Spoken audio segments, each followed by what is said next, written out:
আসসালামু আলাইকুম। ওয়েলনেস চ্যানেলে আপনাদের সবাইকে স্বাগত। আজকের ভিডিওতে আমরা বাংলাদেশের নবাগত নায়ক শান্ত খান সম্পর্কে কিছু তথ্য জানব। নাম শান্ত খান। পুরো নাম আরমান আহমেদ শান্ত। জন্ম তারিখ 1 মে। বয়স আনুমানিক 22 থেকে 23 বছর।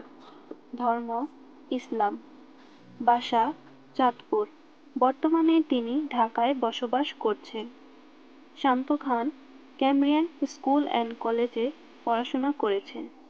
তিনি বর্তমানে সিঙ্গেল আছেন। পেশা ফিল্ম অ্যাক্টর। তার পছন্দের অ্যাক্টর বলিউডের সালমান খান। হবি ডান্স, ক্রিকেট অ্যান্ড অ্যাক্টিং। তার পরিবারে বাবা, মা ও এক বোন আছে। তার বাবা একজন ফিল্ম প্রডিউসার। শান্ত খান 2018 সালে শাপলা মিডিয়া থেকে প্রথম কাজ শুরু করেন। তিনি খুব অল্প বয়সেই ফিল্ম ইন্ডাস্ট্রিতে এসেছেন। তার প্রথম সিনেমা প্রেম চোর। এরপর তিনি বিক্ষোভ, টুঙ্গিপাড়ার মিয়া ভাই ও বুবুজান সিনেমায় কাজ করেছেন। প্রেম চোর চলচ্চিত্রের মাধ্যমে নিজেকে নায়ক হিসেবে আত্মপ্রকাশ করেন। এই সিনেমার অ্যাক্ট্রেস পাঞ্জাবের মেয়ে নেহা আমান দ্বীপ।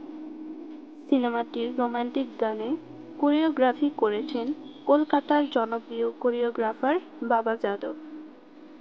এছাড়াও নিরাপদ সড়কের দাবিতে শিক্ষার্থীদের আন্দোলনকে উপজীব্য করে নির্মিত হয়েছে বিক্ষোভ সিনেমা। কলকাতার শ্রাবন্তী অভিনয় করেছেন সিনেমাটিতে। এর একটি আইটেম গানে অংশ নিয়েছেন বলিউডের সানি লিওন। আইটেম সঙ্গে কণ্ঠ দিয়েছেন কণ্ঠশিল্পী কোনাল। টুঙ্গিপাড়ার মিয়া ভাই চলচ্চিত্রে শান্ত খান ও প্রার্থনা ফারদিন দিঘি অভিনয় করেছেন শেখ মুজিবুর রহমান ও তার স্ত্রী ফজিলাতুন্নেসা মুজিব রেনুর চরিত্রে। চলচ্চিত্রটি একটি আসন্ন বাংলাদেশী আত্মজীবনীমূলক পূর্ণদৈর্ঘ্য চলচ্চিত্র। বাংলাদেশের প্রথম রাষ্ট্রপতি শেখ মুজিবুর রহমানের শৈশব ও কৈশোরের উল্লেখযোগ্য ঘটনা নিয়ে নির্মিত করা হয়েছে। চলচ্চিত্রটি 2021-এ 2 এপ্রিল মুক্তি পায়। নারীর উপরে সহিংসতা রোধের গল্প নিয়ে তার আরও একটি মুভি বুবুজান নির্মিত হচ্ছে এবং তার আপকামিং মুভি গ্যাংস্টার। শান্ত খান জানান, চলচ্চিত্রে নায়ক হবেন বলে প্রায় 1 বছর ধরে কলকাতায় গ্রুমিং করেছেন তিনি।